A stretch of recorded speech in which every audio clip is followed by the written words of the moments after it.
கொண்டு வந்த உயிர் கரெக்டு தான்னா அந்த உயிருக்கு வந்து திரும்பி உடலில் பூர்ற சக்தின்னு ஒன்று இருக்கும், அதை எடுத்துன்னு விட்டுருவாத. அந்த சக்தியை எடுத்துன்னு விட்டால் அதே வேகத்தோடு திரும்பி வரும். அது திரும்பி வந்து இந்த உடம்புக்கிட்ட வந்து சுற்றும்.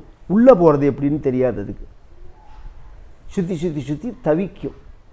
இதை கொண்டு போய் நெருப்பில் வச்சு எரிக்கிறதுங்கிற பழக்கம்தான் பெரும்பாலாக எல்லாருக்கும் இருக்குன்னு வச்சுக்கோங்களேன். அப்படி எரித்தா அதில் அதுவும் விழுந்துடும். விழுந்தால் தன் உடம்பு தான் எரியப்படுறதுங்கிறதுனால அதுக்கு ஒரே தாகமாக இருக்கும், பசியாக இருக்கும், எரிச்சலாக இருக்கும். சுத்ருஷ்ணா தாக தாப உபசமனார்த்தம் பிரேதாபியாயனார்த்தம் பிரேத திருப்தியர்த்தம் அப்படின்னு சொல்லுவார்கள்.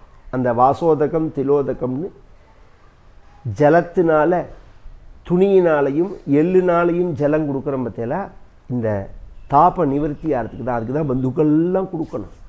எல்லா பந்துக்களும் தர்ப்பணம் பண்ணணும், கர்மா பண்ணணும். அந்த ஜீவனுக்கு வந்து பாஷாண ஸ்தாபனம் பண்ணி கல்லை ஊனி அதில் அதை ஆவாகனம் பண்ணி அது மேலே தண்ணி சொட்டுறா மாதிரி வச்சு 2 பக்கமும் இளநீ வச்சு ஓலையால் குளிர்ச்சியாக அந்த இடத்த பண்ணி மண்ணில் வச்சு நித்தியப்படி அதுக்கு பிண்ட பிரதானம் பண்ணி ஒவ்வொரு நாளைக்கு ஒவ்வொரு அவயவங்கள் வளர்ந்து 10ஆவது நாள் அன்னைக்கு தான் அதுக்கு முழுமையான சரீரம் திரும்பி வந்து இந்த இடத்த விட்டு போகிறது. 10 நாள் அது இங்கே தான் இருக்குது. 10 நாள் பர்யந்தம் அந்த கேஸை அவன் எடுக்கிறதும் கிடையாது. யமலோகத்தில் உயிர் எடுத்துருவானே தவிர என்கொயரி கிடையாது.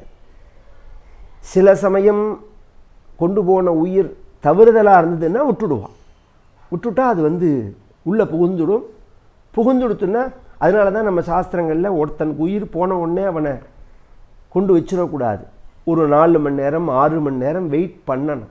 அந்த வெரிஃபிகேஷனுக்கு நம்ம டைம் கொடுக்கணும்.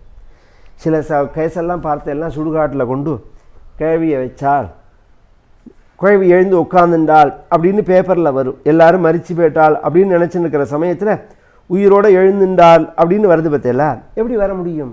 இது மாதிரி தான் அங்கங்கே எங்கேயாவது தவறுதல்கள் நடந்து வந்துடும்.